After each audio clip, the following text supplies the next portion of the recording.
This woman is a witch. Why can't my father see this? Hey there, grab yourself a coffee and enjoy the story. Eleanor Pierce never imagined that at 25 she would be walking alone through the cemetery on an autumn morning, watching as golden leaves fell gently on her mother's grave. Her hands trembled slightly as she arranged fresh flowers in the marble vase. It had been exactly 1 year since Catherine Pierce had passed away, leaving an immense void in the house that Eleanor shared with her father, Robert. "I miss you every day, Mom," whispered Eleanor, tucking a strand of her dark brown hair behind her ear. Her green eyes, inherited from Catherine, were misty as she gently ran her fingers over the name engraved on the tombstone. Eleanor had a degree in business administration and worked at her father's technology company, Pierce Innovations, one of the country's largest medical software companies. Despite growing up in a wealthy family, Eleanor kept her feet on the ground. Her mother had always made sure to teach values like simplicity, honesty, and compassion. Catherine had been a teacher at a public school before illness took her away from the classroom. Upon returning to the mansion on the outskirts of the city, Eleanor found her father's car in the garage. This surprised her, as Robert rarely left the office before nightfall. As she entered the spacious living room, with its enormous windows overlooking the meticulously maintained garden, she heard laughter. Her father wasn't alone. "Ellie, I'm glad you're here." Robert Pierce rose from the dark leather sofa, smiling in a way Eleanor hadn't seen since before her mother's illness. He was a 60-year-old man, with graying hair and an elegant posture that exuded the authority of someone who had built an empire with his own hands. "I want you to meet someone very special." Next to him was a stunning woman, whom Eleanor estimated to be in her early 40s. Perfectly styled blonde hair, red lips, and a navy blue dress that accentuated her curves. She smiled, revealing impeccably white teeth. "This is Diana Wells," Robert continued, looking at the woman with obvious admiration. "We met at the hospital charity gala last month." "It's a pleasure to finally meet you, Eleanor," said Diana, extending her hand with perfectly manicured nails. "Your father talks about you a lot." Eleanor felt something strange when shaking Diana's hand. There was something in the woman's gaze that caused an inexplicable discomfort, but she quickly pushed that thought away. Her father deserved to be happy again. "The pleasure is mine," Eleanor responded politely. "I didn't know my father was seeing someone." "It was unexpected for me too," Robert confessed, with a sparkle in his eyes that Eleanor hadn't seen in a long time. "Diana is the fundraising director at Memorial Medical Center. We've been talking a lot about partnerships between the hospital and Pierce Innovations." "Your father is an extraordinary man," commented Diana, holding Robert's arm with familiarity. "Not just a business genius, but also extremely generous." Eleanor watched as her father smiled like a love-struck teenager. It was good to see him like this after so much suffering caring for Catherine during the years of her illness. However, something about the closeness between them seemed too premature. In the following weeks, Diana became a constant presence in the Pierce mansion. Eleanor tried to be cordial, but felt a growing uneasiness. The visits evolved into romantic dinners, outings, and, suddenly, Diana was practically living in the house. Everything was happening at an alarming speed. One evening, while Eleanor was working late in her home office, she overheard Diana's voice on the phone coming from the veranda. Normally, she wouldn't pay attention, but something in the woman's secretive tone made her stop. "Of course I'm moving quickly," Diana whispered. "You think I have time to waste? He's completely enchanted. Soon, very soon, everything will be resolved." A silence followed, as Diana listened to the person on the other end of the line. "I don't care what you think of the girl, she's not a problem. The old man trusts me blindly, and that's all we need." Eleanor felt a chill run down her spine. Instinctively, she knew the conversation was about her and her father. Before she could hear more, Diana ended the call and came back inside. Their eyes met, and for a brief moment, Eleanor saw something wicked in Diana's smile before it transformed into a sweetly artificial expression. "Eleanor, dear, I didn't see you there." Diana put her cell phone in her purse. "Your father has already gone to bed. He was tired after dinner." "Diana?" Eleanor took a deep breath. "My father seems very happy with you." "And I with him," Diana replied, adjusting a vase of flowers on the center table as if she already owned the house. "Robert is a special man. One rarely finds someone like him, or someone with so much to offer."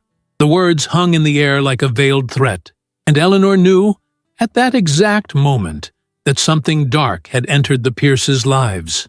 Something she would have to confront before it was too late. 2 weeks after the conversation on the veranda, Eleanor received news she never imagined hearing so soon. She was focused on a financial spreadsheet when her father entered her office at the company, accompanied by Diana. Robert was smiling like a child about to reveal a big secret. "I have wonderful news, Ellie," announced Robert, firmly holding Diana's hand. His eyes shone with an almost youthful joy. "Diana and I are getting married." Eleanor felt as if the air had been sucked from her lungs. She tried to maintain her composure, but her expression must have revealed her shock, because her father quickly added, "I know it may seem too fast, dear, but when you find the right person, well, you just know." "Marriage," Eleanor managed to say, forcing a smile that didn't reach her eyes. "Dad, you've only known each other for 2 months." "Love doesn't have a timeline, Eleanor," intervened Diana in a melodious voice, but her gaze was calculating. "When 2 hearts are destined to be together, time is just a detail." Robert looked at Diana with adoration. "We're going to have a simple ceremony next weekend. Just the 3 of us and a few close friends."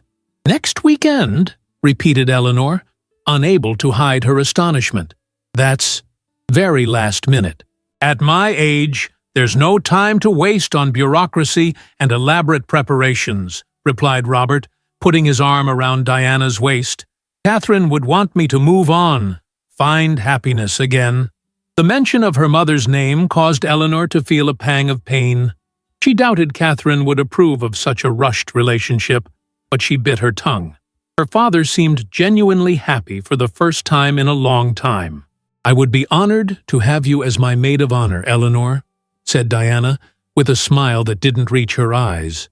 "After all, we'll be a family now." After the couple left, Eleanor remained motionless in her chair, trying to process what she had just heard. Something about the whole situation seemed wrong, like a play where only she hadn't received the script. She picked up the phone and called Sophia, her best friend since childhood. "Sophia, we need to meet today. It's urgent." Hours later, in a cafe away from downtown, Eleanor vented while Sophia listened attentively. "I'm not saying he doesn't deserve to be happy again," explained Eleanor, absent-mindedly stirring her cup of tea. "But everything is happening too quickly, and there's something about this woman that doesn't seem right to me." "Do you think she's interested in his money?" Sophia asked directly, always practical in her observations. "I don't want to think that, but—" Eleanor hesitated. "You should see how she looks at the house, the cars, and that conversation I overheard on the phone. Unfortunately, people like your father are easy targets, Ellie," Sophia commented sadly. "Wealthy widowers, especially after an intense period of mourning, they become vulnerable. The problem is, I don't have concrete proof of anything. It would just be my word against hers, and my father is completely bewitched." The wedding happened exactly as planned. An intimate ceremony in the garden of the Pierce mansion, with Robert radiant in his dark gray suit, and Diana stunning in a fitted ivory dress. Eleanor fulfilled her role as maid of honor with dignity, despite the apprehension growing inside her. In the weeks that followed, subtle changes began to occur in the family dynamic. Diana gradually took control of the house, dismissing longtime staff and hiring new ones. The decoration began to change, with Catherine's personal belongings being discreetly removed and replaced. One afternoon, Eleanor arrived home early and found Diana in her father's office, rummaging through documents. Looking for something specific? Asked Eleanor from the doorway, making Diana jump. Eleanor! I didn't hear you come in. Diana quickly closed the drawer she was examining. Just organizing some papers for Robert. He has so many documents scattered around. My father has always been extremely organized with his files, replied Eleanor, entering the office. He's never needed help with that. People change, dear, especially when they find someone to take care of them. Diana smiled, but her eyes remained cold. In fact, Robert asked me to take on some administrative responsibilities. He wants to slow down, enjoy life more. Interesting. He didn't mention any of this to me. Perhaps he doesn't want to burden you. You already have so much work at the company. Diana adjusted her pearl necklace, a recent gift from Robert. Speaking of which, he also mentioned that it might be time for you to find your own space. An apartment, perhaps? A woman your age needs independence. Eleanor felt her blood boil, but kept her cool. This is my home as much as it is his. I grew up here. Nobody's asking you to leave immediately. Diana spoke with false sweetness. Just thinking of your well-being. It must be strange for you to live with a newly married couple. Before Eleanor could respond, they heard the front door open. Robert had arrived, and Diana quickly changed her expression to one of joy and devotion. That evening, during dinner, Eleanor tried to talk to her father about her concerns. Dad, we need to talk about some changes that are happening. Changes? Robert smiled, serving himself wine. Ah, you noticed the new staff. Diana has a special talent for managing the house. It's not just that. Eleanor hesitated, aware of Diana's watchful gaze. It's that everything is changing too fast. Mom's things are disappearing, documents being rearranged, and now Diana mentions that I should move out. Robert's smile diminished. Ellie, dear, I know changes can be difficult. Your mother will always be part of this family, but we need to move forward. Robert, I didn't mention anything about Eleanor moving out. Diana intervened with a perfectly rehearsed hurt expression. I just commented that she might like to have her own space eventually. It was a caring thought. Robert looked at Diana tenderly and then turned to Eleanor with a serious expression. See, this is exactly what worries me. There seems to be resistance on your part to accept Diana in our lives. That's not it, Dad. I understand. Diana gently touched Eleanor's arm, interrupting her. It's natural to feel protective of your father, but I'm here to take care of him, not to replace anyone. Eleanor realized how the situation was being skillfully manipulated against her. Her father now looked at her with disappointment, as if she were the villain of the story. The feeling of isolation began to grow, while Diana increasingly consolidated her position as the new Mrs. Pierce. The worst was just beginning. Dawn arrived with a soft mist enveloping the garden. Eleanor watched from her bedroom window, a cup of coffee cooling between her hands. She had slept poorly, tossing in bed while thinking about the previous night's conversation. Her father's words echoed in her mind. There seems to be resistance on your part. Her cell phone vibrated on the bedside table. It was a message from Sophia. How are you? Can we have lunch today? Eleanor sighed. Sophia was her anchor in these turbulent times. Her friend never doubted her instincts, even when there was no concrete evidence of Diana's intentions. I'd love to. I need a breather, she replied. At the Pierce Innovations office, Eleanor tried to focus on the quarterly financial spreadsheets, but her mind kept returning to home.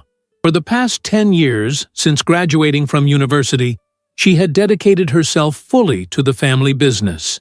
She started at the bottom, as her father had insisted, learning each department before assuming the role of financial director. Work had always been her refuge, but now even that didn't seem to calm her uneasiness. Marcus Johnson, the company's veteran accountant and close friend of her father, lightly knocked on the open door. "May I come in, Ellie?" he asked in his fatherly manner. Marcus had known Eleanor since she was a little girl visiting her father's office on summer afternoons. "Of course, Marcus. What's up?"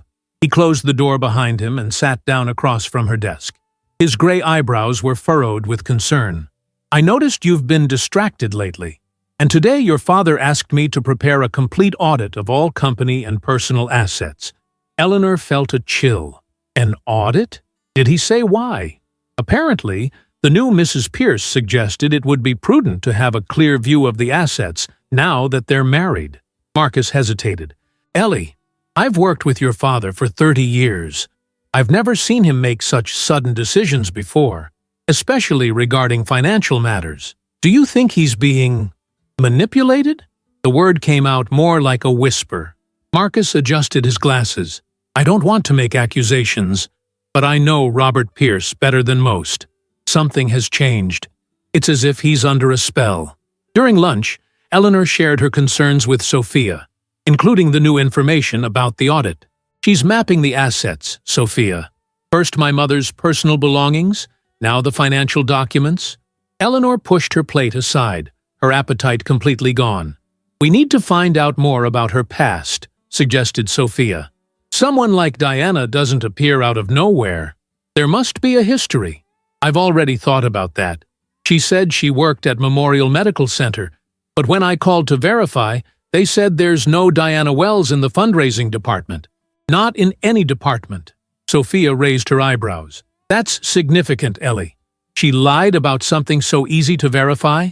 When I confronted my father about it, he said I must have misunderstood, that she worked as an independent consultant for the hospital, not as an employee. There's always a convenient explanation. When Eleanor returned home late in the afternoon, she found the mansion unusually quiet. Normally, there would be at least a few staff members around, but the place seemed deserted. She went upstairs and heard voices coming from the master bedroom. I can't stand that girl watching me anymore. She's always suspicious.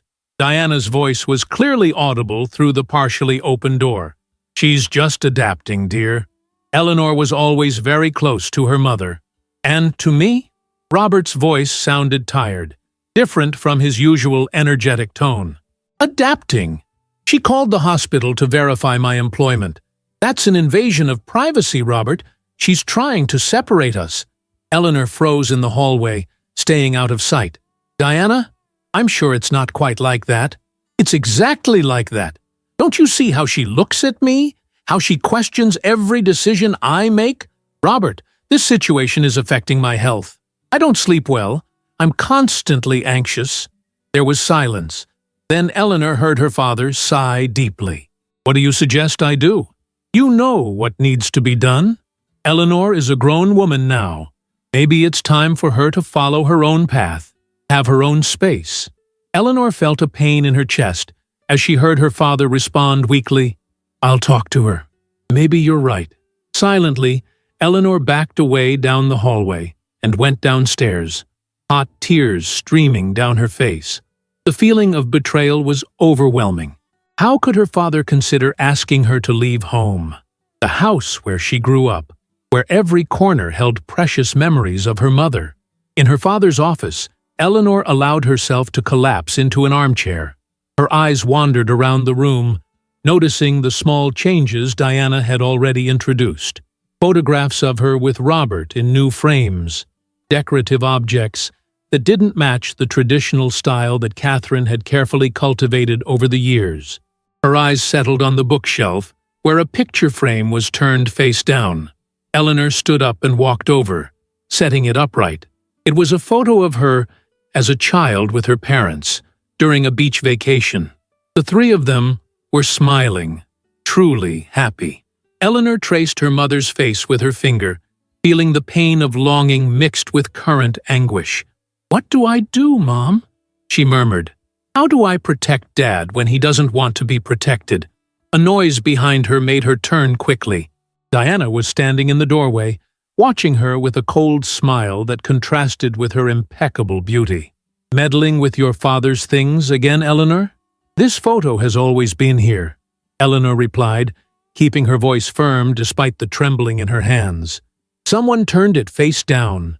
Diana entered the office, her heels echoing on the wooden floor. People move on, dear. Your father is trying to. Why don't you do the same? Because moving on doesn't mean erasing the past. Diana laughed softly, a sound empty of any genuine humor. You know what your problem is, Eleanor? You can't accept that you're no longer the only woman in your father's life. This has nothing to do with jealousy, Eleanor defended herself. It has to do with the lies you tell about your work, your past.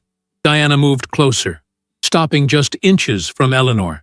Her expensive, heavy perfume was suffocating. Be careful with the accusations you make, dear. Your father is already tired of your hostile behavior.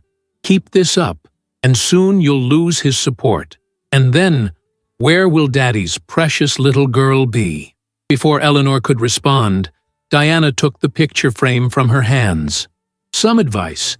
Focus on your work at the company, and let your father live his life. We'll all be happier that way. At that moment, Robert appeared at the door, looking paler and more tired than Eleanor remembered seeing him recently. "What's going on here?" he asked, looking from Diana to Eleanor. Diana quickly changed her expression to one of sweetness. "Nothing, darling. Just chatting with Eleanor about decoration. You look tired. Are you feeling well?" Robert ran his hand over his face. "Actually, I'm feeling a bit unwell. Must be just stress." "Dad, you really do look pale," commented Eleanor with concern, approaching him. "How long have you been feeling like this?" "It's nothing, Ellie. Just a slight indisposition." Diana put her arm around Robert. "I'll make you some tea, love. And then you need to rest. Dr. Reynolds always says you work too hard." Eleanor frowned. "Dr. Reynolds? Since when do you see Dr. Reynolds? I thought Dr. Mitchell had been your doctor for years." "Diana recommended Dr. Reynolds to me. He has a more holistic approach," replied Robert, leaning slightly on Diana, who shot a triumphant look at Eleanor over her father's shoulder as she guided him out of the office. Eleanor remained behind, a growing feeling of apprehension overwhelming her. Something was deeply wrong, and she feared her father was in much greater danger than she had imagined. In the weeks that followed, Robert Pierce's health deteriorated alarmingly.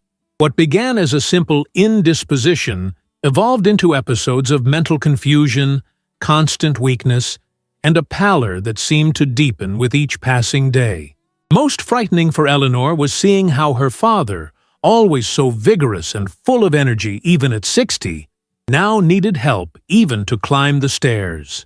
"Dad, we need a second medical opinion," Eleanor insisted one morning when she found Robert sitting on the veranda, wrapped in a blanket despite the mild day. "You've never had serious health problems before. This sudden deterioration doesn't make sense." Robert looked at her with slightly unfocused eyes. "Dr. Reynolds says it's just a stronger flu, Ellie, combined with stress and age. I'll get better soon." "But it's been 3 weeks already. And these medications Diana's giving you?" Eleanor held her father's hand, alarmed at the elevated temperature. "Why can't we at least talk to Dr. Mitchell? He's known you for decades." "Diana is taking care of everything," murmured Robert, briefly closing his eyes, as if the simple act of conversation exhausted him. "She gets very hurt when you question her care. How do you think she feels when you imply she's not doing what's best for me?" Eleanor bit her lip. It was always like this now. Any concern she expressed was interpreted as an attack on Diana. Her stepmother had managed to create an impenetrable barrier between father and daughter. "Dad, you have a fever. You need a doctor now, not tomorrow or later. I'm calling an ambulance." When she picked up the phone, Diana appeared like a shadow in the veranda doorway, always perfect in her tight gray dress, not a hair out of place. "What's going on here?" Diana asked in a falsely sweet tone, but her eyes were fixed on Eleanor's cell phone. "My father needs to go to the hospital. He's burning with fever."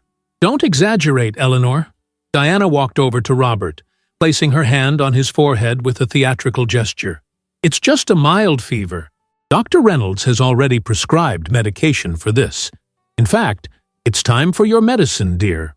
Diana took from her pocket a small bottle containing an amber liquid and carefully measured a few drops into a glass of water that was on the small table beside Robert. "This will make you feel better." "What is that?" asked Eleanor, moving closer. "I've never seen this medication before." "It's a natural compound that Dr. Reynolds recommended. Very effective for stimulating the immune system, replied Diana, holding the glass for Robert to drink. Works wonders, doesn't it, dear? Robert drank obediently and smiled weakly. Diana knows what's best for me, Ellie. Eleanor watched as her father drank the mixture. There was something deeply wrong with this scene. Throughout his life, Robert Pierce was a man of science, skeptical of alternative treatments. The company he built was founded on proven medical technological advances. Seeing him accept an unidentified natural compound without question was completely out of character. I need to get back to the office, Eleanor finally said, an idea forming in her mind. Dad, I'll talk to you later. Before leaving, she managed to discreetly take a picture of the bottle Diana had left on the small table. In the company parking lot, Eleanor didn't go to her office. Instead, she drove directly to Dr. Mitchell's office, the family physician who had been caring for the Pierces for as long as she could remember.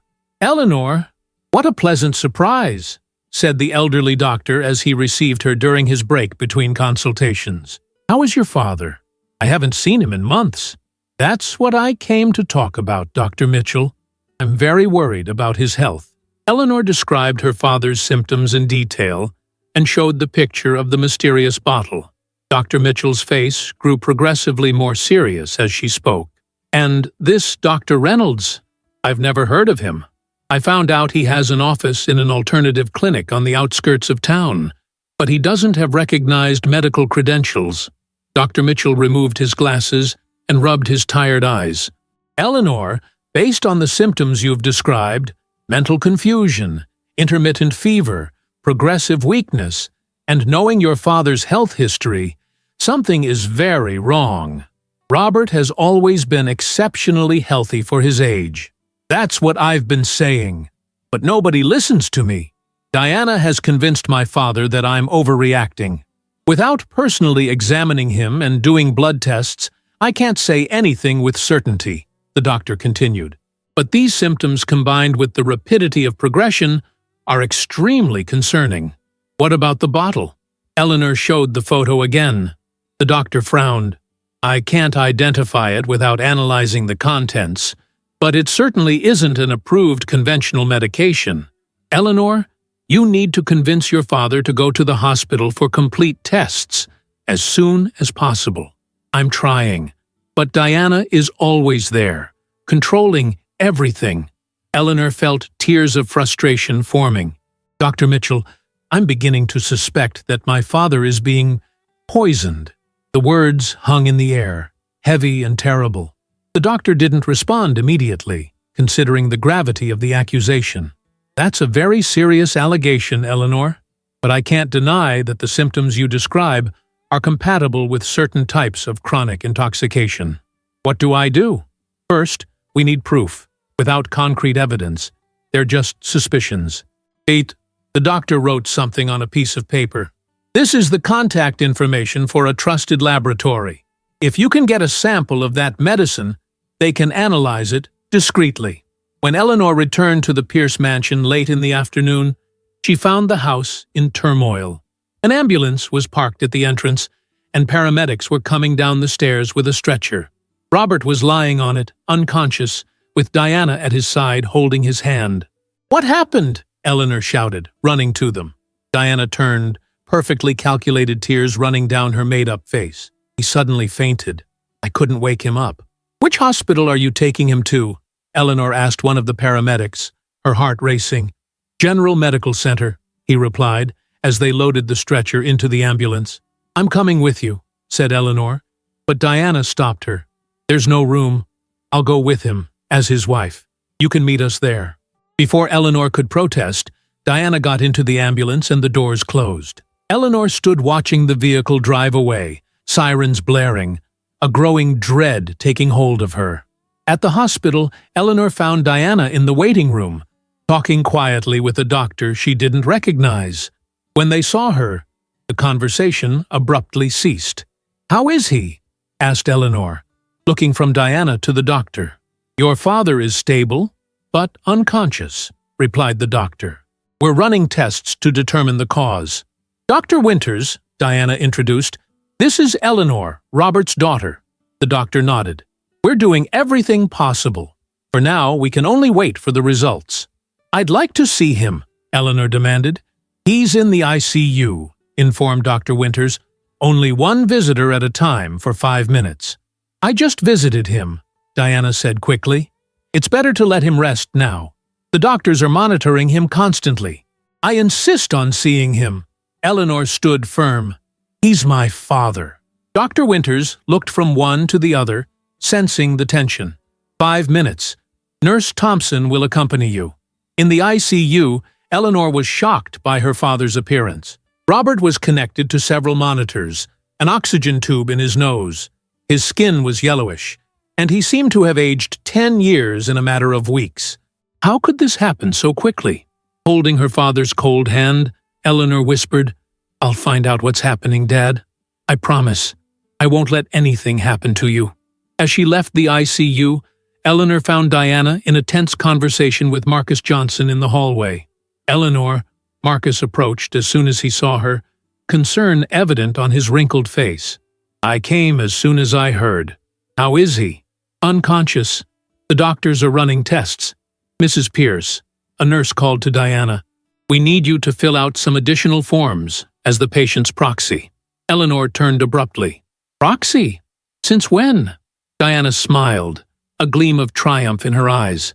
"Robert appointed me his legal proxy 2 weeks ago, for medical and financial emergencies. He mentioned he was worried about something like this happening." "That's not possible." Eleanor shook her head in disbelief. "He would never do that without telling me."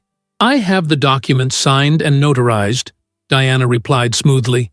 "Your father trusted me to make the necessary decisions. Now, if you'll excuse me, I need to take care of these formalities." When Diana walked away, Marcus held Eleanor's arm. "Ellie, we need to talk. In private."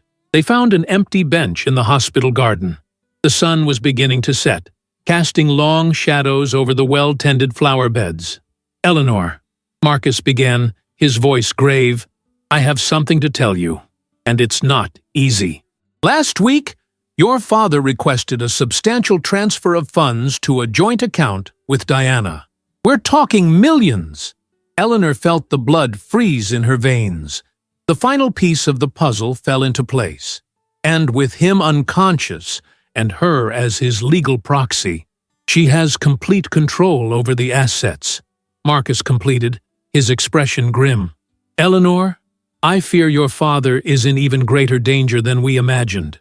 Night was slowly falling over the city as Eleanor drove home, the street lights beginning to illuminate the roads. The conversation with Marcus echoed in her mind like an alarm bell. Millions of dollars transferred to a joint account. Diana as legal proxy. Her father unconscious in an ICU. The spiral of events over the past few months seemed like a nightmare from which she couldn't wake up. Instead of going to the mansion, Eleanor headed to Sophia's apartment. She couldn't face Diana now, not when her thoughts were so chaotic, not when fear for her father's well-being consumed every cell of her body. "My God, Ellie!" Sophia exclaimed upon opening the door and seeing her friend's state. "What happened?" Eleanor entered and collapsed on the sofa, her hands trembling as she tried to organize her thoughts. Sophia silently served a cup of hot tea and waited for her friend to find the strength to speak. "My father is in the ICU," Eleanor finally said, her voice almost a whisper. "Unconscious. And Diana, she has full power of attorney over him, over everything." "How is that possible?" Sophia sat beside her, holding her hand in solidarity. "Apparently, he signed the documents 2 weeks ago. Marcus told me that Dad transferred a huge amount to a joint account with her." Eleanor briefly closed her eyes, trying to control the anger and fear that threatened to overwhelm her. "Sophia, I'm almost certain she's poisoning him, slowly, to take control of everything." Sophia inhaled deeply, absorbing the gravity of the situation. "Ellie, we need to call the police." "With what evidence?" Eleanor asked, frustration showing in her voice. "I only have suspicions. The doctors haven't determined the cause of my father's symptoms yet, and technically, Diana hasn't done anything illegal yet. The documents are signed. She is legally his proxy. So what are we going to do? Sophia asked, her concern evident. Eleanor remained silent for a long moment, leaving the cup of tea forgotten in her hands. She remembered each moment since Diana had entered their lives, the small inconsistencies, the lies about her employment, the speed with which she gained her father's trust, how Eleanor had been systematically isolated, her concerns dismissed as jealousy or reluctance to accept her father's happiness. "I need proof," she finally said, with renewed determination. "I'm going to find out who Diana Wells really is, and I'm going to get a sample of that mysterious medicine for analysis. Ellie, this could be dangerous. If she really is poisoning your father, then I can't waste time," Eleanor completed, placing the cup on the coffee table. "My father is unconscious in a hospital, and this woman has total control over his life and fortune. I need to act now." That night, Eleanor barely slept. She used Sophia's laptop to research everything she could about Diana Wells. Although the internet was full of Diana Wells, none seemed to match the woman who had married her father. It was as if she had appeared out of nowhere a few months ago. The next morning, Eleanor decided to take a desperate measure. She knew Diana would be at the hospital in the morning, so she drove to the mansion. She used her key to enter silently, as if she were an intruder in her own home. The mansion seemed strangely quiet. Eleanor went upstairs and straight to the master bedroom that her father now shared with Diana. Feeling like a criminal, she began to search through Diana's drawers and closets, looking for any clue about her true identity. At the bottom of a jewelry drawer, hidden under a false bottom, Eleanor found what appeared to be an old ID card. The face was undeniably Diana's, but the name was different. Vanessa Mitchell. Eleanor photographed the document with her cell phone, her heart racing. Continuing her search, she found the bottle of the mysterious medicine in the bathroom. She carefully transferred a few drops to a small container she had brought, sealing it hermetically. This would be the evidence she needed for toxicological analysis. As she prepared to leave, she heard the sound of a door closing downstairs. Someone had entered the house. Eleanor froze, panic threatening to overtake her. She quickly stored her discoveries in her purse and looked around, searching for a hiding place or escape route. Footsteps climbed the stairs. Eleanor slipped into the spacious closet, closing the door almost completely, leaving just a crack through which she could observe. Her heart was beating so hard she feared it might be heard. Diana entered the bedroom, speaking on the phone. Her face, normally composed in a mask of perfection, was contorted in an expression Eleanor had never seen before, a mixture of greed and cruelty that finally revealed her true nature. "Everything is going according to plan," Diana spoke in a low voice. "The old man is unconscious. The doctors can't identify the cause. It's only a matter of time now." A pause while the person on the other end responded, "No. The daughter poses no threat. She can suspect all she wants, but she has no proof of anything. And with the power of attorney in hand, I can start the transfers tomorrow." Diana laughed, a cold sound that sent chills down Eleanor's spine. "When we're done, there will be nothing left for her. The precious Pierce innovations, the mansion, the offshore accounts, everything will be mine before Robert takes his last breath." Eleanor covered her mouth with her hand to stifle a sound of anguish. The confirmation of her worst suspicions was devastating. Diana wasn't just interested in her father's money. She was deliberately causing his death. "The lawyer assured me that the will is not a problem. With the modifications we made in the last few weeks, the daughter will only receive a pittance. The rest will come to me as the grieving widow." Diana paused. "Of course, I need to keep up appearances for now. I'm heading back to the hospital now. I need to be the devoted wife for a few more days." When Diana left the room, Eleanor waited several minutes before coming out of the closet, her legs trembling. She went downstairs quietly and left the house, making sure no one saw her. In the car, She finally allowed herself to release the tears of anger and fear she had suppressed. With hands still trembling, Eleanor drove directly to the laboratory whose contact Dr. Mitchell had provided. She delivered the sample of the medicine for urgent analysis, paying extra for the results to come out in 24 hours instead of the usual 3 days. She then went to the office of Alexander Bennett, a college friend who had become one of the most respected lawyers in the city. She knew him well enough to know she could trust him with such sensitive information. "Alex, I need your help," said Eleanor, dispensing with formalities as she entered his office. "It's about my father." For the rest of the afternoon, Eleanor explained the whole situation to Alexander, showing the photos of Diana's false identity and relating the phone conversation she had witnessed.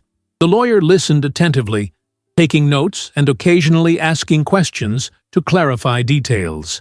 "Eleanor, I'm going to be honest with you," Alexander finally said, joining his hands on the desk. "The situation is extremely complicated. If your father is really being poisoned, this is attempted homicide. But we need concrete evidence. The results of the medicine analysis should be out tomorrow," Eleanor replied. "What about the power of attorney? Can she really transfer all my father's assets?" Alexander sighed. "Unfortunately, yes. If the power of attorney is legitimate and comprehensive, she has legal authority to manage your father's assets while he's incapacitated. I can't challenge that without evidence of coercion or fraud." "And if my father dies?" The question came out as a painful whisper.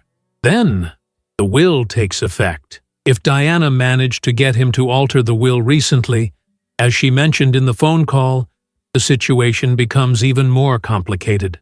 Eleanor felt as if the ground was disappearing beneath her feet. All legal options seemed blocked. Diana had meticulously orchestrated everything. "There must be something we can do, Alex. I can't simply watch while this woman steals everything my father built and slowly kills him." Alexander looked at her thoughtfully, drumming his fingers on the desk. "There is one thing we can try. An emergency legal measure. But we'll need the toxicological analysis results first, and even then, it will be a difficult battle." When Eleanor left Alexander's office, the sun was already setting. A new sense of determination had replaced the paralyzing fear. No matter the legal obstacles or Diana's apparent invincibility, Eleanor would fight with all her strength to save her father and preserve the Pierce family legacy. "I won't give up, Dad," she murmured to herself as she drove to the hospital. "Diana won't win, I promise." In the hospital room, she found her father still unconscious, the monitors beeping rhythmically. To her relief, Diana wasn't present. She sat beside the bed, holding Robert's hand between hers. "I'm going to get you out of here, Dad," she whispered. "I'm going to find a way to prove what she's doing. Just hold on, please." Looking at her father's pale, motionless face, Eleanor made the most important decision of her life. No matter the personal cost or risks, she would expose Diana for the monster she truly was and save everything her parents had built over decades. The battle was just beginning, and Eleanor Pierce was ready to fight. The next morning brought the first ray of hope in days. Eleanor, who had slept a few restless hours on Sophia's apartment sofa, woke up to her cell phone ringing. It was the laboratory. The results of the analysis were ready earlier than expected. "We found highly concerning compounds in the sample you brought us, Miss Pierce," explained the responsible chemist. "The liquid contains a mixture of substances that, when administered regularly, can cause progressive neurological deterioration, kidney dysfunction, and eventually organ failure." Eleanor felt a chill run down her spine. Could this cause the symptoms my father is showing? Mental confusion? Weakness? Intermittent fever? Absolutely. It's consistent with gradual poisoning. Anyone consuming this regularly would experience a slow but steady deterioration, which could easily be attributed to some natural illness in an older person. "I need these results documented as quickly as possible," Eleanor replied, her voice trembling but determined.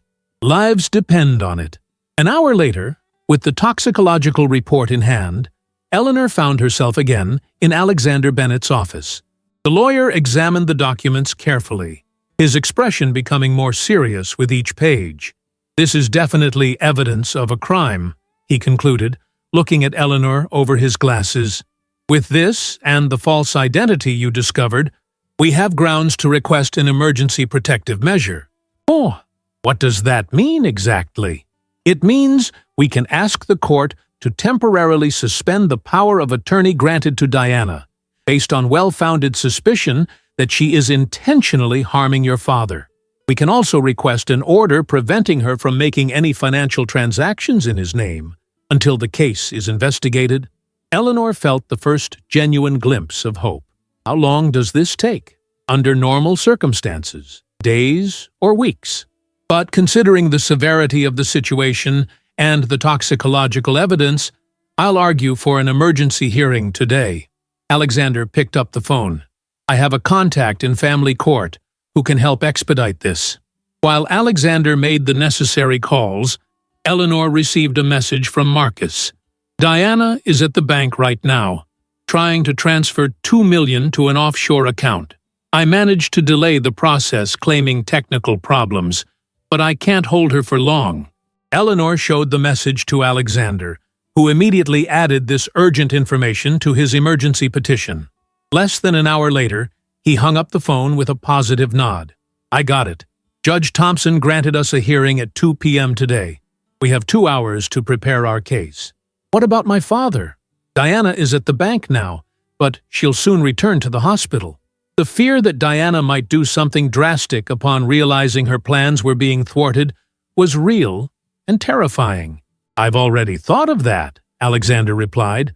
"I'll request a protection order for your father as well, preventing Diana from accessing him at the hospital. With this toxicological evidence, I have good arguments." The next few hours were a whirlwind of activity. While Alexander finalized the legal documentation, Eleanor contacted Dr. Mitchell, who promptly offered to testify about the inconsistencies in Robert's treatment and the strange deterioration of his health.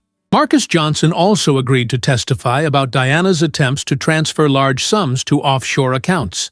At exactly 2 p.m., Eleanor was seated next to Alexander in the small courtroom, her stomach in knots. Diana still didn't know about the proceedings, but she would be notified at any moment. Judge Thompson was a woman in her early 60s, with gray hair cut in a practical style and keen eyes that seemed to see through any attempt at deception. She listened attentively as Alexander presented the case, explaining the toxicological evidence, Diana's false identity, and the attempts to divert Robert Pierce's assets. "These are extremely serious allegations, Mr. Bennett," the judge commented after the initial presentation. "Has Mrs. Wells Pierce been notified of this hearing?" "Yes, Your Honor. My office sent the notification an hour ago, both to her personal phone and to the hospital where Mr. Pierce is admitted."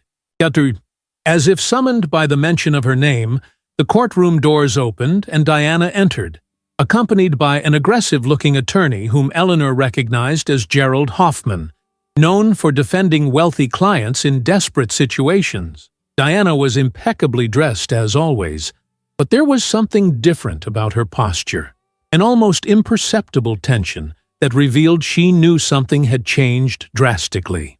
"Mrs. Wells, or should I say Mitchell?" the judge asked directly, referring to the false identity discovered by Eleanor. "Thank you for joining us. We are considering an emergency petition to suspend the power of attorney that Mr. Robert Pierce granted you, based on evidence of harmful conduct. Will Mr. Hoffman be representing you?" "Yes, Your Honor," replied the lawyer, stepping forward. "And I must say we are shocked by these absurd and malicious allegations. My client is a devoted wife who has dedicated every moment to caring for her ill husband." The judge adjusted her glasses. "Well, let's get to the facts then. Miss Pierce, can you explain to the court how you obtained the sample that was submitted for toxicological analysis?" Eleanor took a deep breath and explained how she had found the bottle of medicine in the bathroom of her father's house, also detailing the alarming changes in Robert's behavior and health since Diana had entered their lives. Diana remained impassive during the testimony, But when Eleanor mentioned having overheard her phone conversation in which she admitted her criminal intentions, a flash of shock and anger crossed her perfectly composed face.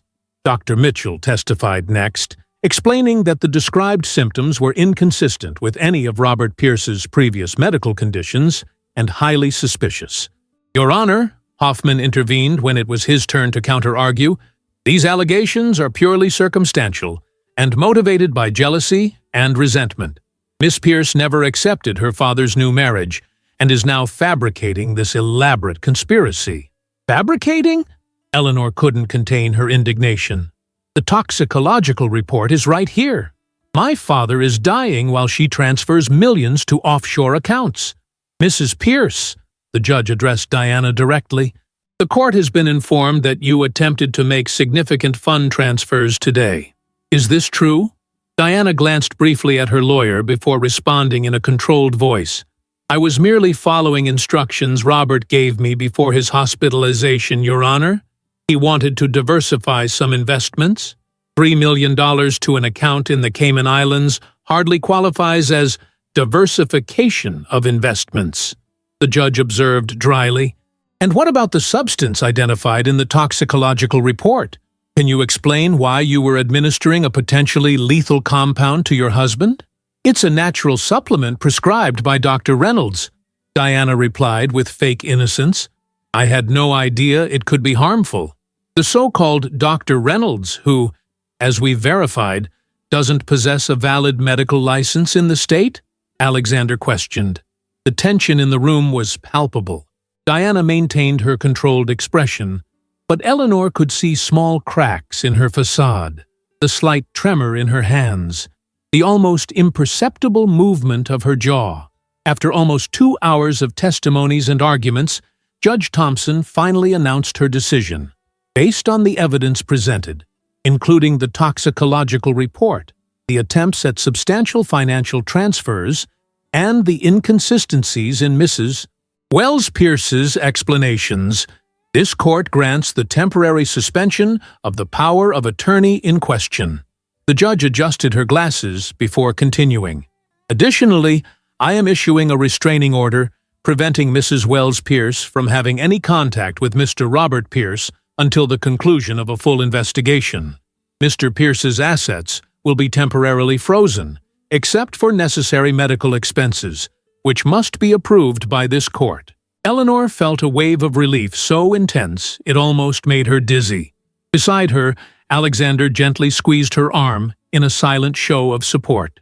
"Furthermore," the judge continued, "I am referring this case to the district attorney's office for criminal investigation. Mrs. Wells Pierce, I strongly suggest you do not leave the city." Diana remained rigidly seated, her mask of composure finally crumbling to reveal the fury behind it. Her eyes fixed on Eleanor with a hatred so intense it was almost palpable. "This isn't over," Diana hissed as she passed Eleanor on her way out of the room. "You have no idea who you're dealing with." Eleanor stood firm, looking directly at her. "No, Diana. Or should I call you Vanessa? For you, it's over. My father will survive, and you're going to prison." In the courthouse hallway, with Diana and her lawyer already out of sight, Eleanor finally allowed herself to breathe deeply. "What happens now?" she asked Alexander. "Now, we need to ensure your father receives proper medical treatment. With these court orders, we can transfer him to another hospital if necessary, away from Diana's influence, and the police will probably want to question you about all this." Eleanor nodded, feeling simultaneously exhausted and reinvigorated. It was just the beginning of a long and difficult road, but for the first time in weeks, there was real hope. "I'm going to the hospital right now," she said, determined. "I want to be present when they inform Diana she can no longer approach my father." At the hospital, Eleanor found a scene of intense activity. Court officers had already delivered the restraining order, and security guards were positioned at the door of Robert Pierce's room. Diana had been escorted out of the building, loudly protesting about her rights as a wife. Dr. Mitchell, who had arrived before Eleanor, was already in the room examining Robert. "How is he?" Eleanor asked anxiously. Still unconscious, but his vital signs are stabilizing, replied the doctor. I've ordered a complete battery of tests, and we're preparing a treatment to counteract the effects of the toxins. If we stopped the administration of the poison in time, there are good chances for recovery. Eleanor sat beside her father's bed, holding his hand as she had done so many times in recent weeks. But now, instead of despair, her heart was full of determination and hope. You're going to be okay, Dad, she whispered. Diana can't hurt you anymore. I'm here now, and I'm not going anywhere. As the sun set outside the hospital window, Eleanor finally allowed herself a small smile. The battle was far from over, but today, at least, she had won an important round. Her father was safe, and Diana was being investigated. It was a beginning that just 24 hours before had seemed impossible. 3 days had passed since the court hearing.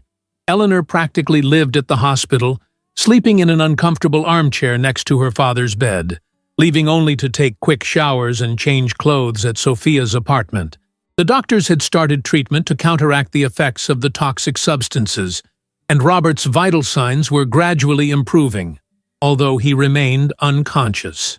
On that sunny morning, Eleanor was absent-mindedly flipping through a magazine while Dr. Mitchell examined her father.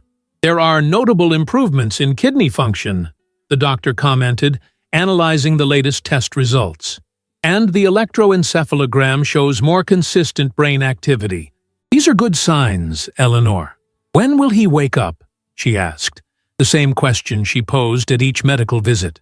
Dr. Mitchell adjusted his glasses, his kind face showing compassion. We can't predict with certainty.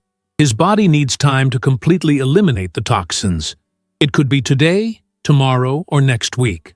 Eleanor nodded, trying to maintain hope. Each passing day was bittersweet. Her father was alive and improving, but not being able to see his eyes open, not being able to tell him he was safe now, was a constant torture. Her cell phone vibrated with a message from Alexander. Emergency. We need to talk immediately. I'm on my way to the hospital. The urgent tone of the message sent a chill down Eleanor's spine. In the past few days, things finally seemed to be moving in the right direction. What could have gone wrong? 20 minutes later, Alexander rushed into the room. His normally composed face was tense, his forehead creased with worry. Alexander, what happened? Eleanor asked, immediately standing up. We need to talk in private, he replied, casting a meaningful look at Dr. Mitchell, who understood the cue and discreetly withdrew. As soon as they were alone, Alexander took a deep breath. Diana has managed to reverse the court decision. She hired Richard Blackwell, possibly the most influential criminal attorney in the state. How is that possible? Eleanor felt her legs weaken and had to lean against the bed. We had solid evidence. They filed an emergency petition with Judge Grayson, claiming that Judge Thompson was hasty in her decision and didn't adequately consider Diana's legal rights as a wife and proxy. Alexander ran his hand through his hair in frustration. Blackwell is known for his aggressive tactics and powerful connections.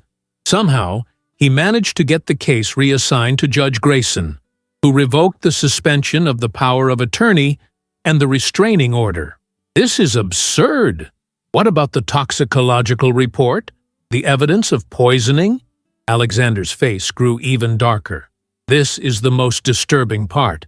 Diana and Blackwell presented witnesses, a nurse and a hospital security guard, who claimed they saw you tampering with your father's medications the night before the sample was collected.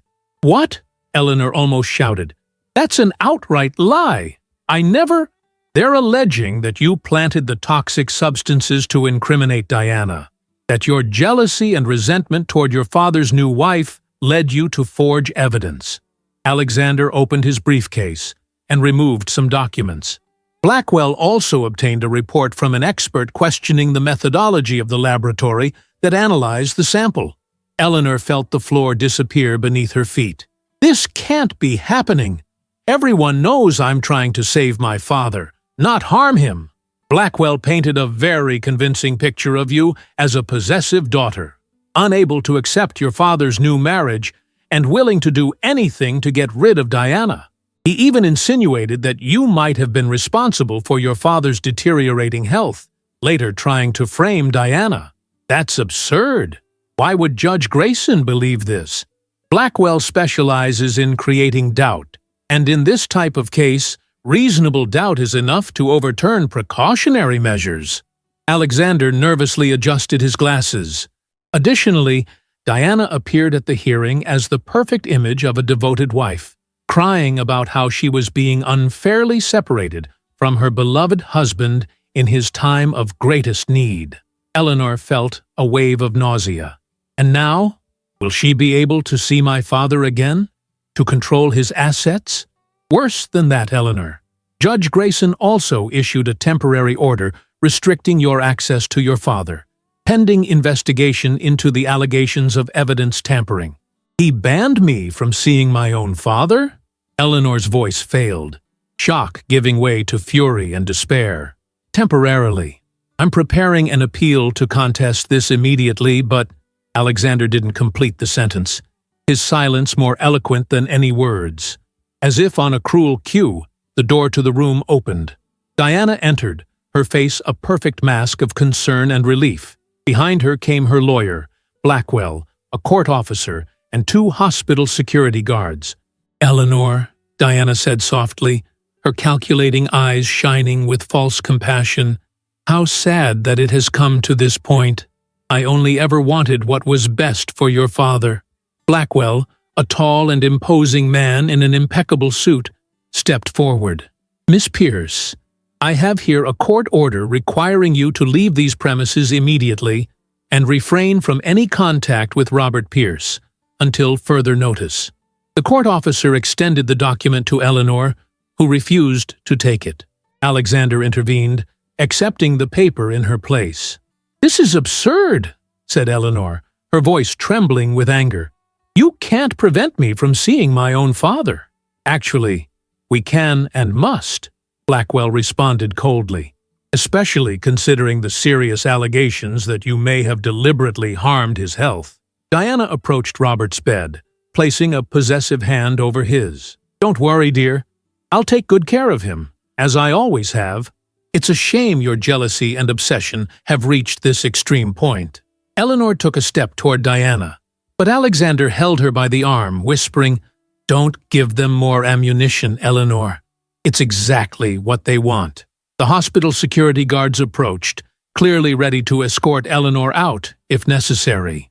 "This won't stand," Eleanor said, looking Diana directly in the eyes. "The truth will come out."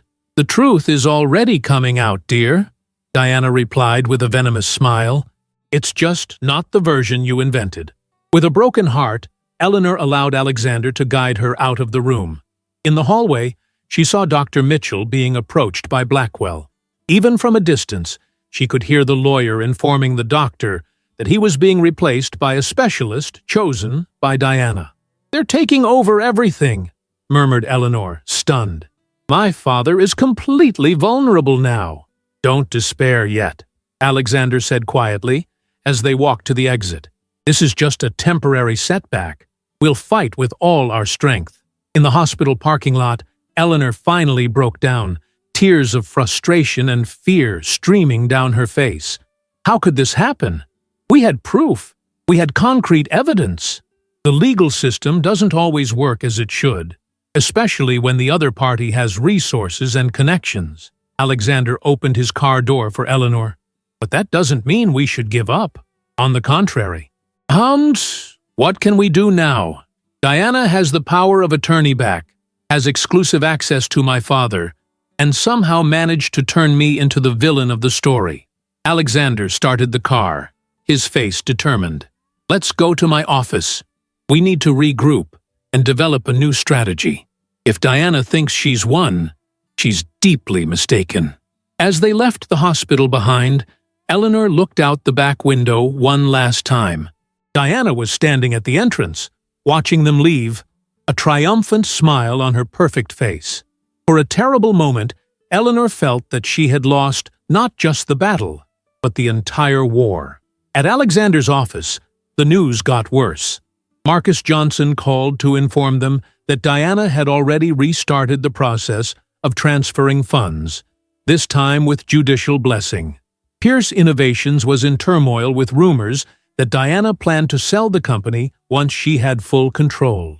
And to complete the catastrophic scenario, Dr. Winters, the doctor Eleanor had suspected was Diana's ally from the beginning, was now in charge of Robert's treatment. "It's as if everything we built has crumbled in a matter of hours," said Eleanor, sitting in the chair across from Alexander's desk, feeling completely defeated. "Dark days like this test our resilience," Alexander replied, serving her a glass of water. "But remember, it's often when everything seems lost that we find the path to victory." Eleanor looked out the window, observing the city continuing its routine, oblivious to the drama consuming her life. "I hope you're right, Alexander, because right now, I can't see any light at the end of this tunnel." Eleanor left Alexander's office with the weight of the world on her shoulders. The lawyer promised to work tirelessly on a new appeal, but both knew time was against them. With a sense of desperate urgency, Eleanor decided to return to the Pierce mansion. If there was any additional evidence that could help her case, she needed to find it now, before it was too late. The afternoon sun cast long shadows across the garden when she parked her car in the driveway of the house where she grew up. Thanks to the legal confusion, no one had thought to revoke her access to the property yet, a detail Eleanor suspected Diana would soon correct. The mansion was silent, almost as if the building itself sensed the gravity of the situation. Eleanor quickly went upstairs, heading straight to the master bedroom. Diana's closet, where she had found the false identity, would be the first place to search again. For hours, Eleanor meticulously went through every drawer, every coat pocket, every shoebox. She checked behind paintings, under drawer linings, in every possible hiding place. Her desperate search took her through her father's office, the library, every room where Diana might have hidden something incriminating. "There must be something," Eleanor muttered to herself as she went through the desk in the office for the second time. Something she forgot, that she didn't have time to hide. But as the hours passed, the disheartening reality set in. There was nothing. No new evidence, no secret documents, no saving proof that could turn the tide. Diana had been meticulous, eliminating any compromising traces. Exhausted and defeated, Eleanor let herself fall into the chair in her father's office. Her fingers absent-mindedly traced the outline of the desk where Robert Pierce had built his business empire. So many memories in that room. Summer afternoons as a child, watching her father work. Years later, discussing business strategies with him, learning the secrets that made Pierce Innovations a successful company. "I can't lose all of this," she whispered, feeling hot tears roll down her cheeks. "I can't let her win." The sound of a car parking in the driveway interrupted her thoughts. Eleanor approached the window and her heart raced. It was Diana's car. For a moment, she considered leaving through the back, avoiding confrontation, but something inside her refused to run. This was her family's home. If anyone should be sneaking out, it wouldn't be her. The noise of the front door opening echoed through the mansion, followed by the sound of Diana's high heels on the marble floor of the entrance hall. Eleanor remained motionless, waiting. "Eleanor!" Diana's mellifluous voice floated up to the office. "I thought I saw your car outside. What a surprise to find you here." Diana appeared in the doorway, impeccable as always in an elegant gray outfit, a triumphant smile on her perfect lips. She entered the office as if she were the absolute owner of the space, which, technically, she was about to become. "You shouldn't be here," Diana continued, placing her designer bag on the desk. "The court order is quite clear about you keeping your distance from your father. I imagine that includes his properties."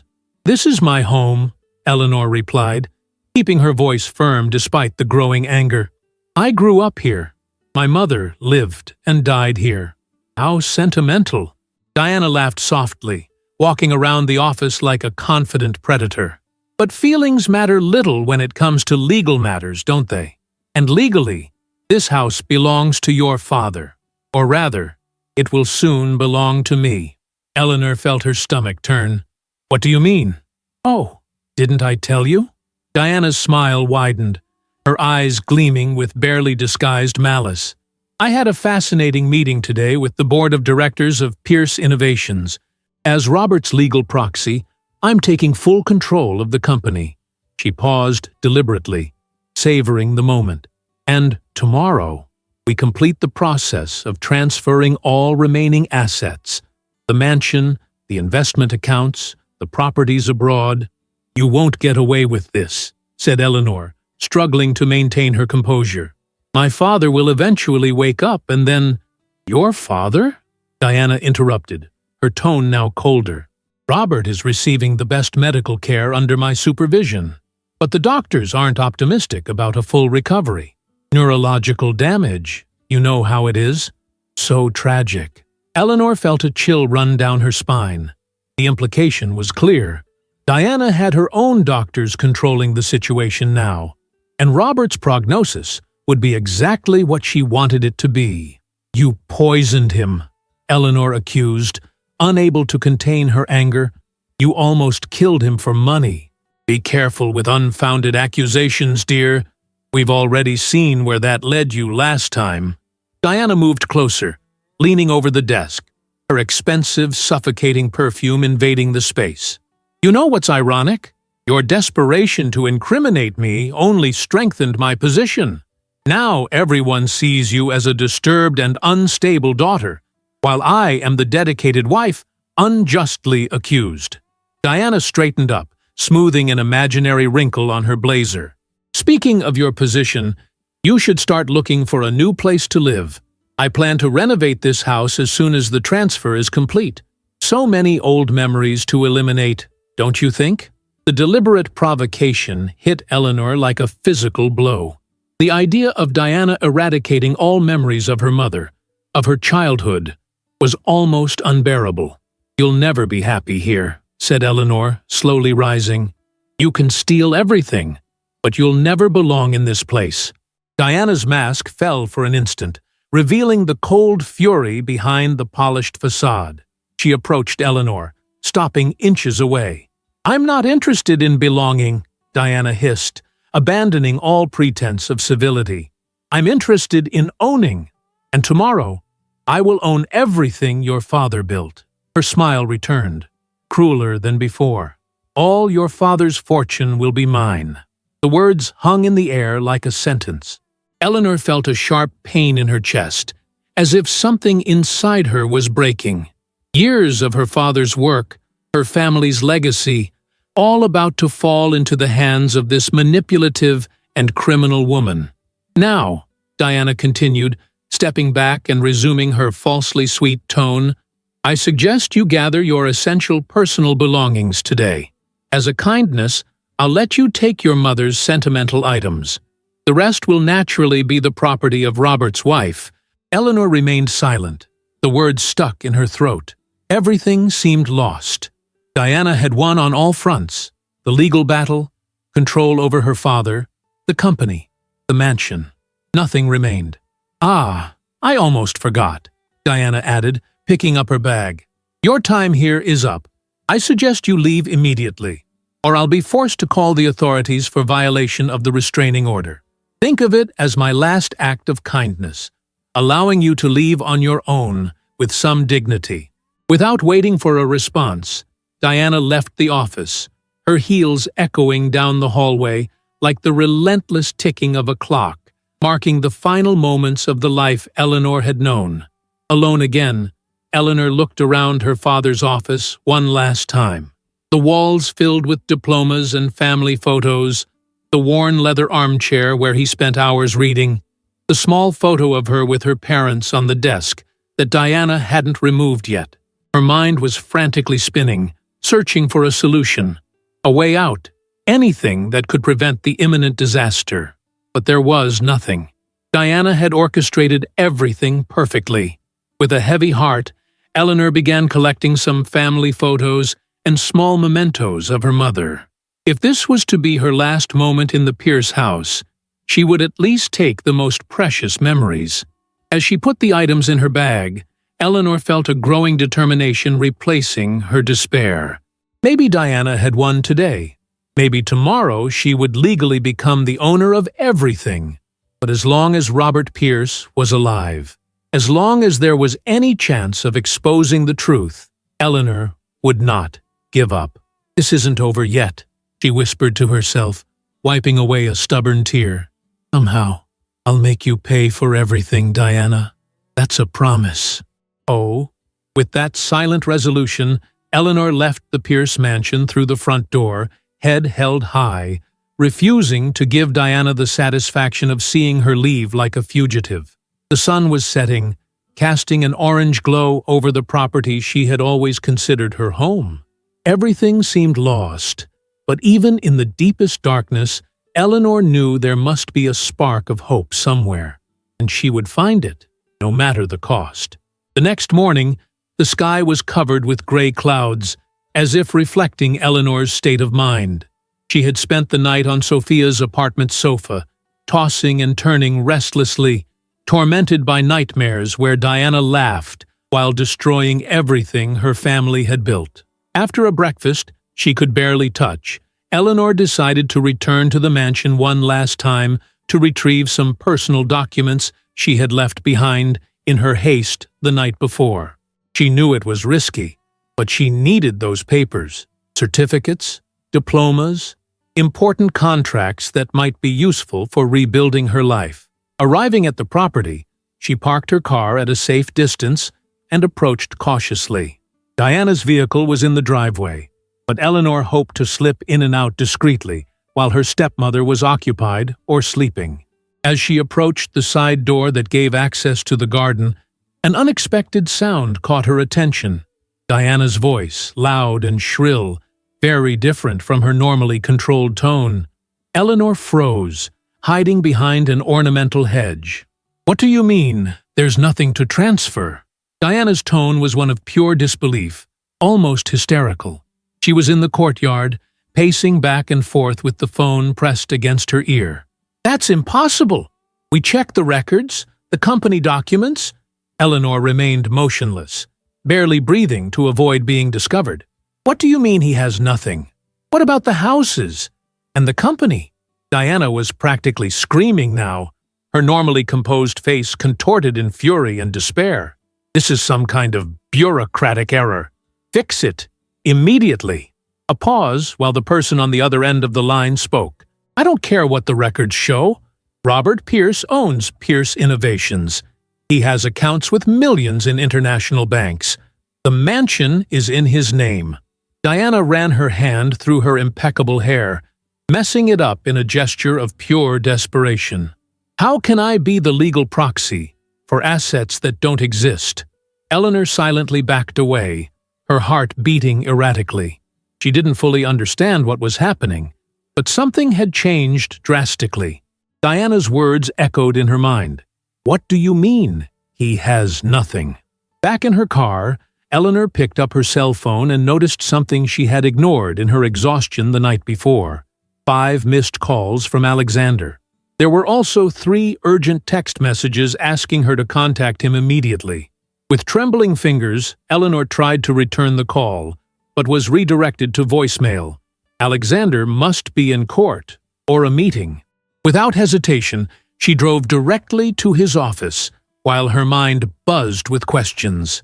When she reached the office building downtown, Eleanor practically ran through the corridors to Alexander's room. The secretary tried to stop her, saying he was in a meeting, but Eleanor ignored the protests and opened the door without knocking. Alexander was sitting at his desk, talking on the phone. Seeing her, his eyes widened in surprise and relief. "She just arrived." "I'll call you back," he said quickly, hanging up. "Eleanor, I've been trying to reach you all night. I just saw Diana having a nervous breakdown on the phone, screaming about my father having nothing." Eleanor fired without preamble. "What's going on, Alexander?" A slow, satisfied smile spread across the lawyer's face. He gestured for Eleanor to sit down. "I have 2 excellent pieces of news," he began, leaning forward. "First, I managed to reverse the isolation order. You can see your father immediately." Eleanor felt a wave of relief so intense that tears sprang to her eyes. "I can see him? Really? How did you manage that?" "I presented evidence that the witnesses who claimed to have seen you tampering with medications had connections to Diana. One of them confessed to lying under pressure." Alexander looked justifiably proud. "Unfortunately, I haven't been able to revoke the power of attorney yet, but that's just a matter of time." "Just the news that I can see my father is enough," Eleanor replied, feeling truly hopeful for the first time in days. "But that doesn't explain what I heard Diana say. Why is she desperate about my father having nothing?" Alexander leaned back in his chair, his smile widening. "This is the second part of the good news. In the early hours of this morning, after receiving a tip from Marcus Johnson, I began meticulously verifying the property records of all assets associated with the Pierce family. The mansion, the bank accounts, Pierce Innovations, and—" Eleanor could barely contain her anxiety, "and I found nothing in Robert Pierce's name." Alexander paused dramatically. "Absolutely nothing of significant value." Eleanor frowned, confused. "That doesn't make sense. My father built an empire. How can he have nothing?" "Oh, the empire exists," Alexander assured her, "but it doesn't legally belong to Robert Pierce, and that's why the power of attorney Diana obtained, even though valid, is essentially useless." "Wait, are you saying that?" Eleanor began, feeling a sudden understanding forming. "I'm saying that Diana won the battle for the power of attorney, but there's nothing for her to control. It's like having the key to an empty safe." Alexander couldn't hide his satisfaction. "She may be legally authorized to act on Robert Pierce's behalf, but Robert Pierce, it seems, doesn't own significant assets for her to manage or transfer." "But if my father isn't the owner, then who?" Eleanor's question was interrupted by the shrill ring of her cell phone. She looked at the screen. It was the hospital. With her heart racing, Eleanor answered. "Hello? Miss Pierce? This is Dr. Reynolds from General Medical Center." The doctor's voice sounded excited. "I have excellent news. Your father woke up approximately 20 minutes ago. He's lucid and asking for you." Eleanor felt the tears flowing freely now. Is he okay? Is he speaking clearly? Surprisingly well, considering everything he's been through. His cognitive function appears intact, although he's still weak. He was quite emphatic about the need to speak with you immediately. "I'm on my way. Please tell him I'll be there in 15 minutes. Eleanor hung up, already standing. "My father woke up. This is the best possible news," Alexander smiled. "Go. The legal matters can wait. I'll be here when you need me." Eleanor rushed to the hospital as if her life depended on it. Throughout the journey, her mind swung between the joy of knowing her father was conscious and confusion about the mysterious property arrangements that had apparently thwarted Diana's plans. At the hospital, she was greeted by a medical team visibly more cordial than in previous days. The legal turnaround had clearly changed the atmosphere. Dr. Reynolds, a middle-aged woman with kind eyes, personally escorted her to Robert's room. "He's eager to see you," said the doctor. "He's still weak and shouldn't get agitated, but his recovery over the past few days has been remarkable." When Eleanor entered the room, she found her father sitting up in bed, supported by pillows. He was pale and visibly thinner, but his eyes, those same determined eyes she had known since childhood, shone with clarity and recognition. "Dad!" Eleanor ran to the bed, hugging him carefully, afraid of hurting him. "Ellie, my dear." Robert's voice was hoarse but firm. He held his daughter's hands with surprising strength for someone who had been unconscious for so long. Tears streamed down his wrinkled face. "You're okay. Thank God you're okay." "I'm fine, Dad. It's you who gave us quite a scare." Eleanor couldn't stop crying and smiling at the same time. "How are you feeling?" "Like I've been hit by a truck." Robert tried to laugh, but ended up coughing. When he recovered, his face took on a more serious expression. "Ellie, we need to talk. About Diana. About everything." I know about Diana, Dad. We discovered what she was doing. She was slowly poisoning you.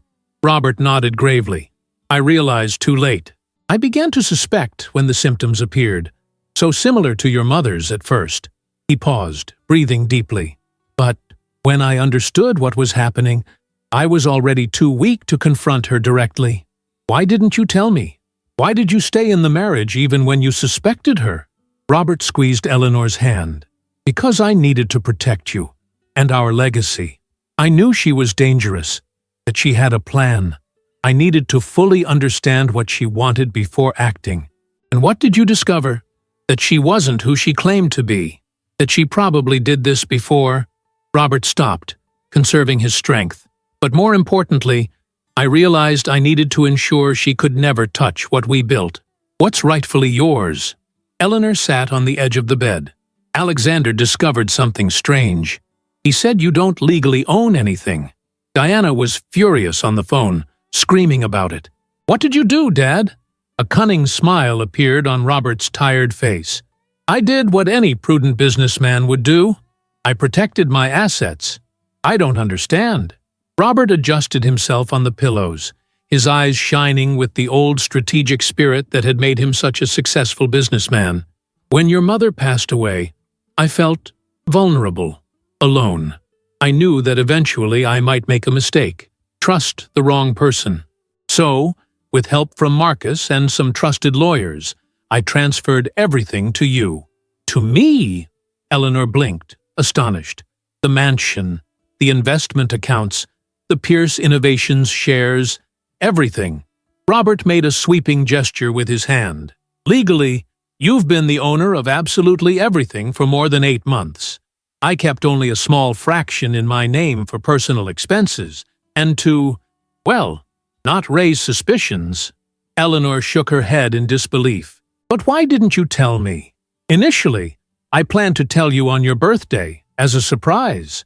But then I met Diana and, honestly, I let myself be enchanted. Robert briefly closed his eyes, ashamed. When I began to suspect her, I decided to keep the arrangement secret. If I didn't know exactly what she was planning, you would also be safer not knowing.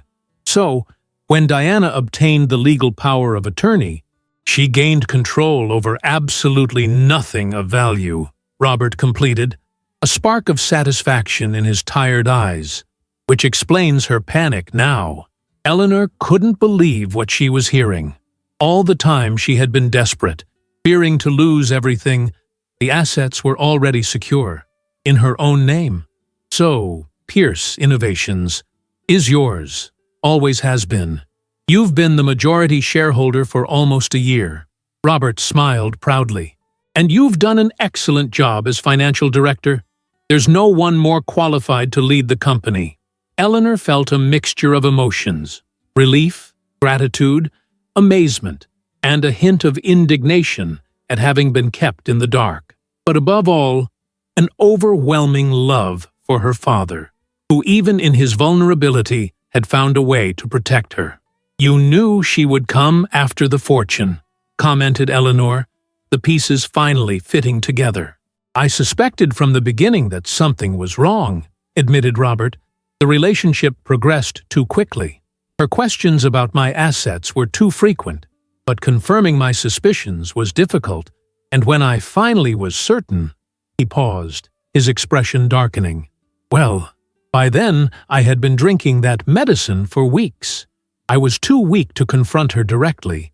Why didn't you just end the relationship when you began to suspect? Robert looked at Eleanor with a mixture of regret and determination. Because if she was who I suspected, a predator after money, I needed to make sure she could never do this to another family. I needed proof. Eleanor absorbed everything slowly. Her father had played a dangerous game, using himself as bait to expose Diana's true nature, all while silently protecting the family's assets. You risked your life, she said softly, the reality of the situation sinking in.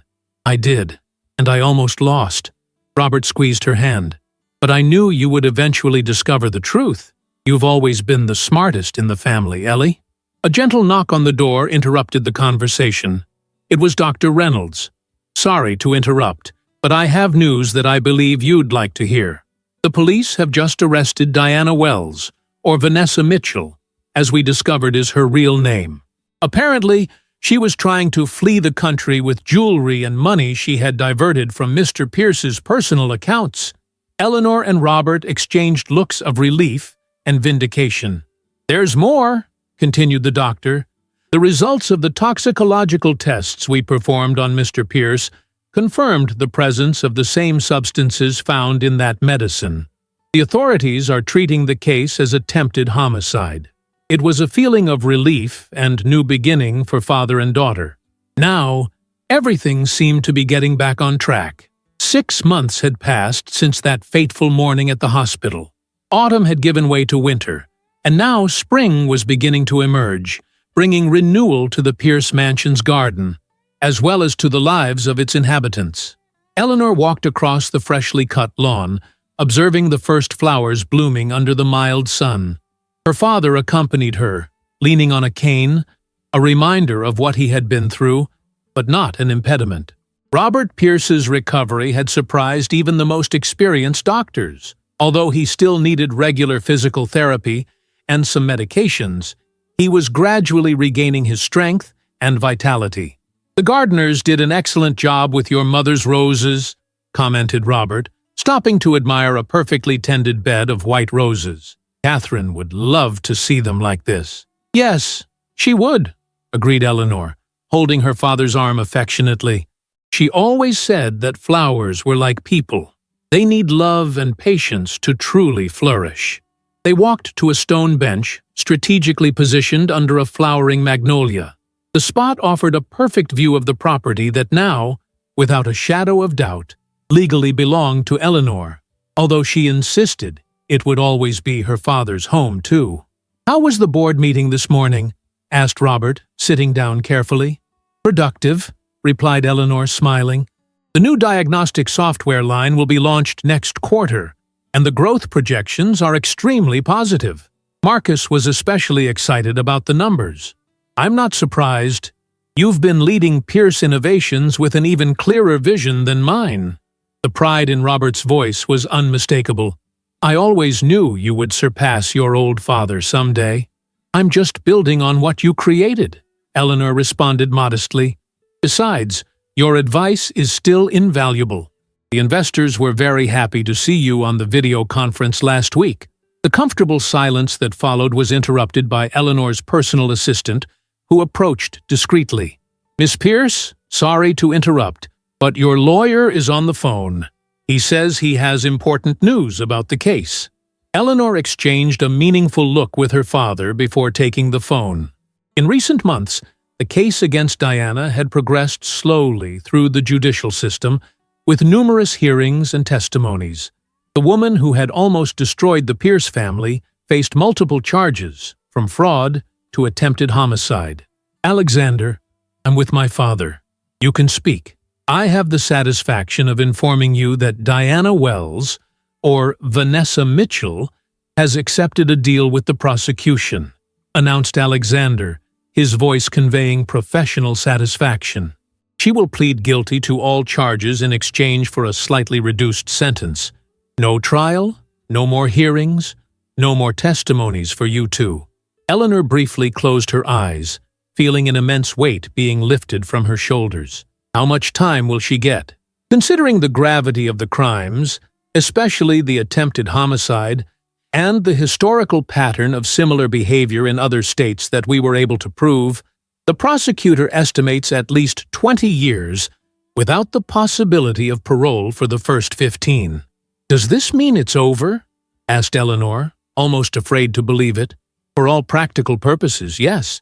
Of course, there will still be the formalization of the agreement and the official sentencing, but you won't need to relive this nightmare in court." After thanking Alexander and hanging up, Eleanor shared the news with her father, who received the information with a solemn expression of relief. 20 years, murmured Robert.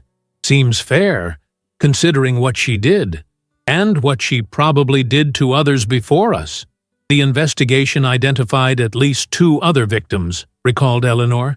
Elderly, wealthy men who died under suspicious circumstances after whirlwind marriages, to women whose description matches Diana's, using different names. But there was never enough evidence for a full investigation. Until now. Robert nodded thoughtfully. You know, Ellie, despite everything, I feel sorry for her. Sorry? Eleanor looked at her father with surprise. After everything she did? Yes, sorry. Because Diana, or whatever her real name is, will never know what truly matters in life. Robert looked around at the flowering garden, at the house that held decades of family memories. She spent her life chasing money, properties, status, but never understood that true fortune lies in the bonds we create, in the love we share, in the legacy we build not just with assets, but with values. Eleanor felt her eyes water. Even after everything they had faced, her father maintained that wisdom that had always defined him. When I lost your mother, continued Robert, his voice softening, I thought I had lost everything.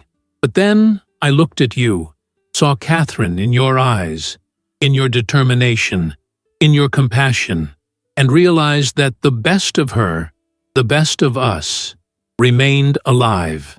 He smiled gently. That's why I transferred everything to you, not just to protect our assets, but because I always knew you would preserve what truly matters, the values that make a family truly rich. Eleanor wiped away a tear. You and Mom taught me well, and you learned even better. Robert took his daughter's hand. The true lesson in all this, Ellie, is that wealth without integrity is disguised poverty.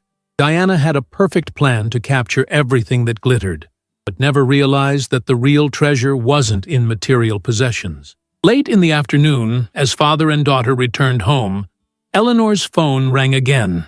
It was Sophia, calling to confirm plans for the charity dinner they were organizing for the foundation they had created in memory of Catherine Pierce. The foundation, funded with part of Pierce Innovations' profits, supported research on treatments for the disease that had taken Catherine, as well as providing assistance to families of patients. I just confirmed Dr. Mitchell as the main speaker, Sophia informed excitedly, and the donations have already exceeded our initial goal. Catherine would be so proud, Ellie. She would be, agreed Eleanor, exchanging an emotional smile with her father as they entered the mansion. That evening, during a quiet dinner in the dining room that now once again displayed the photographs of Catherine that Diana had tried to hide, Robert raised his glass in a toast. To the Pierce family, he said, looking proudly at his daughter. The true fortune that no Diana in this world will ever be able to steal. Eleanor raised her glass, meeting her father's eyes with a smile that carried the same determined and compassionate spirit she had inherited from both parents. To family, she responded, and to the lessons that strengthen us, even in the most difficult moments. As the night progressed, Eleanor reflected on the extraordinary journey of the past few months. The fear, the pain, the near loss of everything she loved, but also the discovery of an inner strength she didn't know she possessed, the confirmation of her father's wisdom and foresight, and the comforting certainty that, in the end, truth and integrity prevailed. Diana had entered their lives like a storm, threatening to destroy everything in her path with those menacing words, "All your father's fortune will be mine." But neither she nor anyone could ever steal the Pierce family's true wealth, the love, values, and legacy that would pass to future generations. From her window, Eleanor watched the stars appearing in the night sky, feeling a peace that had disappeared from her life during those dark months. Some battles leave scars, but they also forge character, revealing a strength that remained dormant until needed. The Pierce mansion, once a battlefield between greed and family love, had once again become a home, not just for the grandeur of its architecture or the value of its assets, but for the spirit of the people who inhabited it and the values they upheld. And that, Eleanor now knew with absolute certainty, was the true fortune her father had always wanted to preserve. If you enjoyed this exciting story about betrayal, family loyalty, and justice, don't forget to like and subscribe to the channel so you don't miss our upcoming stories. Comment the word fortune below to show that you followed this story to the end and to tell us what you thought of this surprising conclusion. Also, share with friends and family who you know will be moved by this story of overcoming adversity. Thank you for the coffee and for joining us. Until the next story.